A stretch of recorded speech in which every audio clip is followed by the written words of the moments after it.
Hi everybody, Rusty Albertson, Director of Communications here at St. Mark the Evangelist Catholic Church. We are once again in the presence of Father Tim. Father, how are you? I'm doing well. How are you? It's good for you to bask in my presence. Basking is the correct term. So I think that this is going to be our last candles. It is. And here's a candle. We'll put a candle there on we for go. our last Thank you. candle. Is it on? Actually, no. Yeah. I'll turn it on. There you go. Our last candle video. Yeah. So, and the reason it's our last is twofold. One is, Father, I know most people know this, but give everybody a little round of what's going on with you. So I will be, my time as pastor of St. Mark will conclude this coming July 3rd. I've been given a new assignment, but I actually will be leaving for Colorado on June 30th. Mm-hmm. So for a little hiking trip in Estes Park. Have you ever been to Estes Park? I've heard it's beautiful out there. So provided that I don't get mauled by a grizzly bear, I'll be coming back on July 10th, and I'll be getting a new assignment with the Archdiocese. So I'll be what's called the Vicar for, it's a fancy title, the Episcopal Vicar for Clergy, Religious, and Parish Life Coordinators and Vice Chancellor.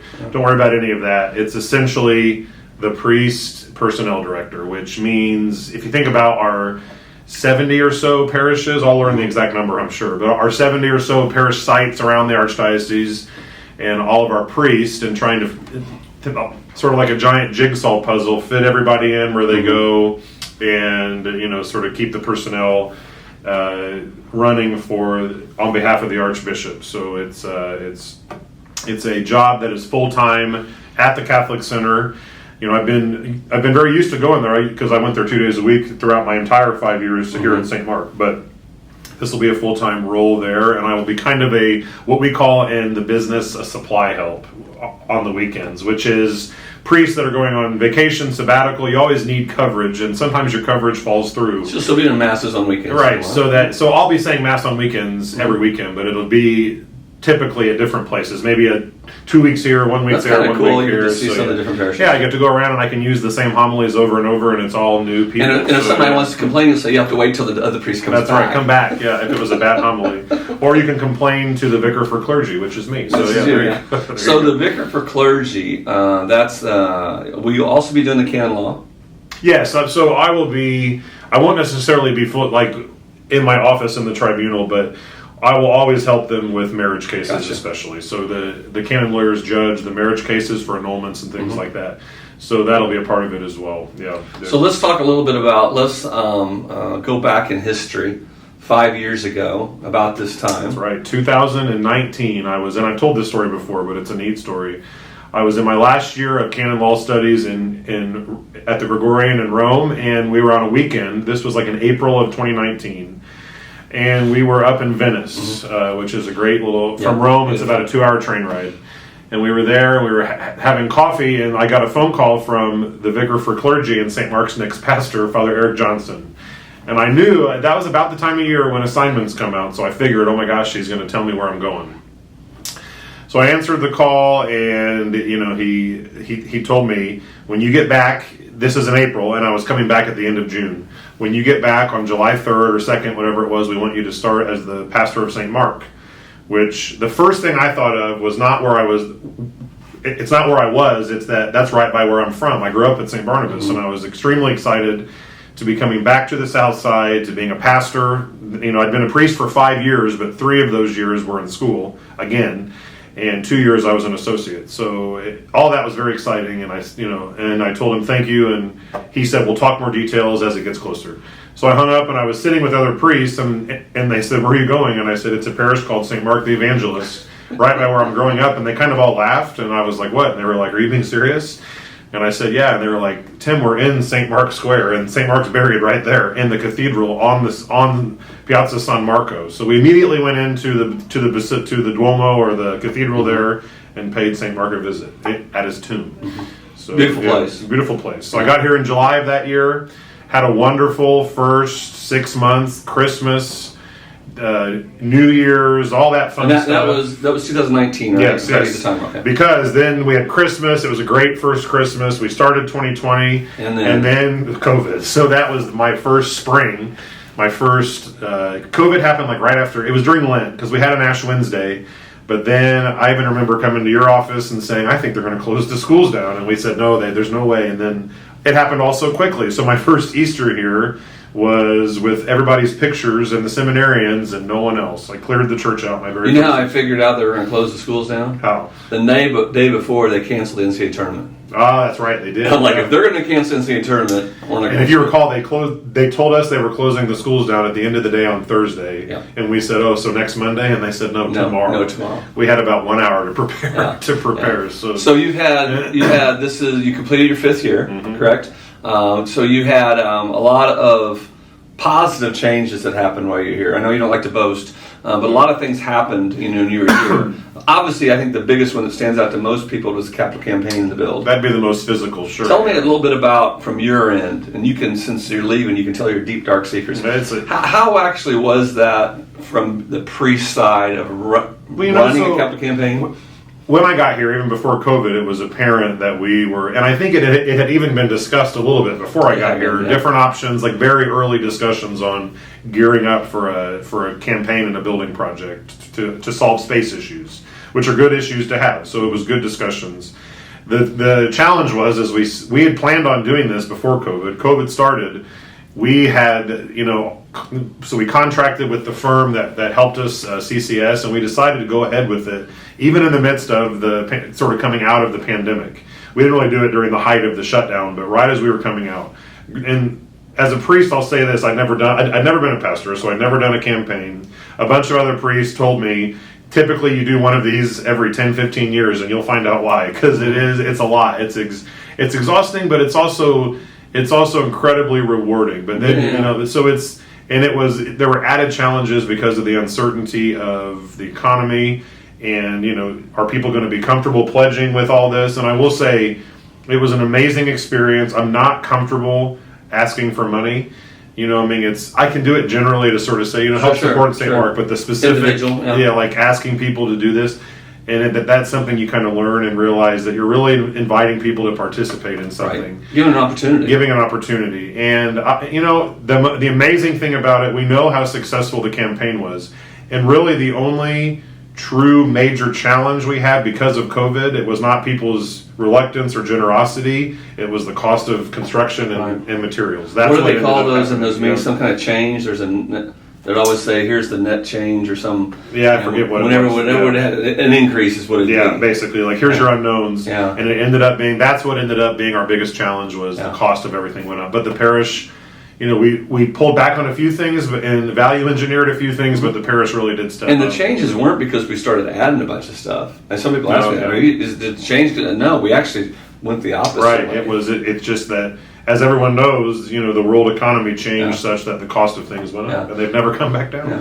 What's some other things here at St. Mark? I mean, as you're leaving and you're going to be in your new position, you look back. What's some things that kind of St. Mark people can hang their hat on? Well, St. Mark is it's an incredibly vibrant parish, and I don't just say that as a cliche. And I think that Father Johnson is really a very lucky guy to be coming into this parish in this position, because it's like, it's not a brand new parish. We've been around since the 40s, really. Mm-hmm. But, to see it go from, in its origin, kind of a rural, smaller parish and, almost like a country parish back then, to see, through a suburban parish, and now we see a parish that's really an exemplar of what the global church looks like right now, which is, the diversity, the vibrancy, the bright future. At the 8:30 Mass last weekend, I was thinking about between the time that the deacon finished the gospel and started preaching,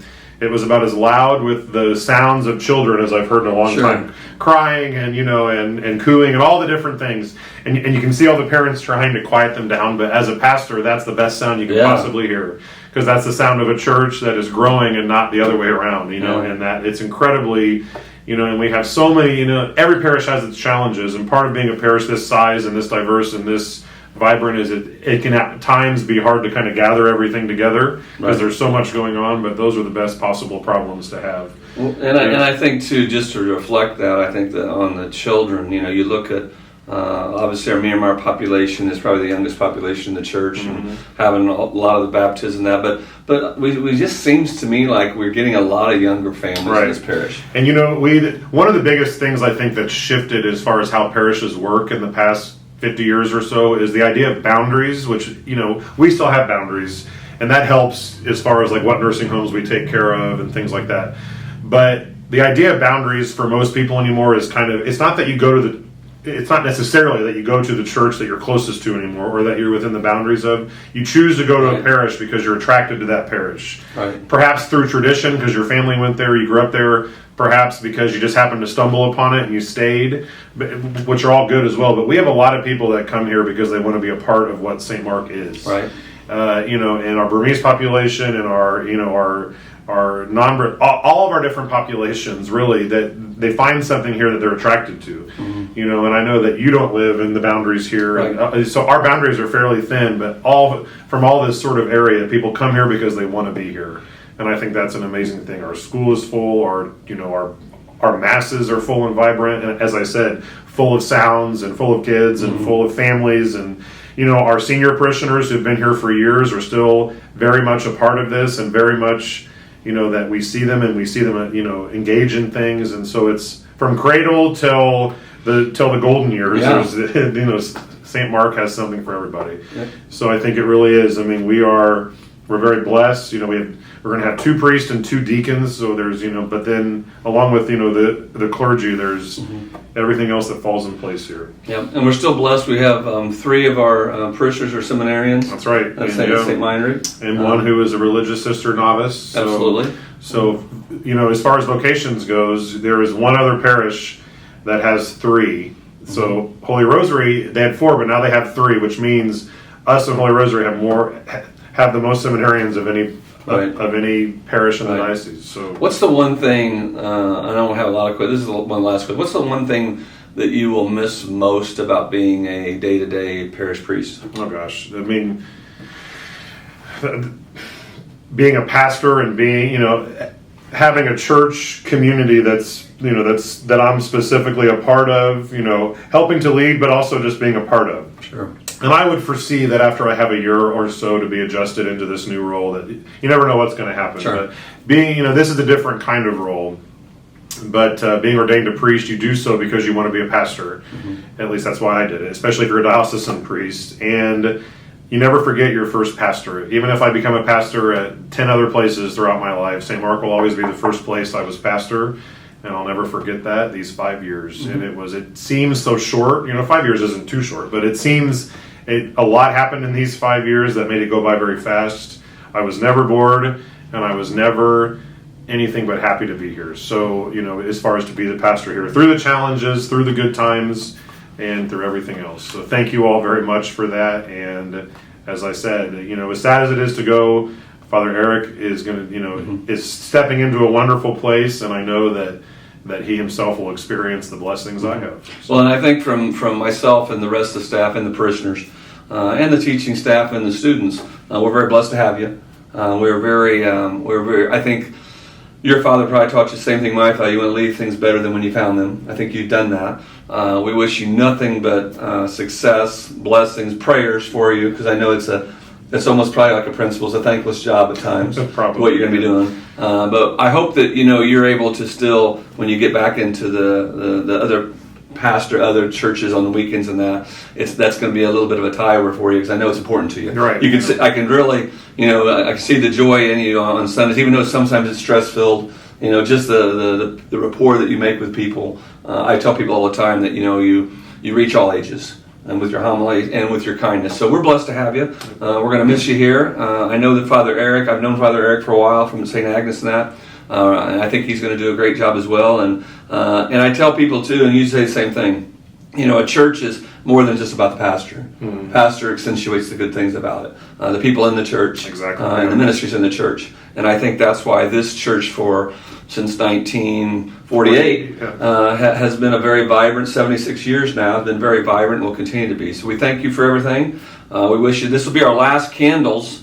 So we hope that when you get a chance, I know that we have some things coming up. I know we're blessing the spiritual garden on the 16th of June. After the 10:30 Mass, before the 12:30. Have a little goodbye for you on the 20, what's the day we're having? 29th. Saturday the 29th. The most important part of that isn't about me, it's about Jug's Jug's fried Barbecue. chicken. And biscuits. And biscuits and apple butter, yes. Yes. I'm glad you're leaving. I mean, no, I'm not glad you're leaving. I'm glad we're having that. So. That'll be fun. Yeah. Well, listen, we hope you have a great school's last day today. That's right. Today is the last day. Well, as we're filming this, they get out at 1. We want to say a prayer for all the teachers and staff and the students and parents. Have a great summer. We hope everything goes well for your family, and we will talk with you soon. God bless everybody. God bless.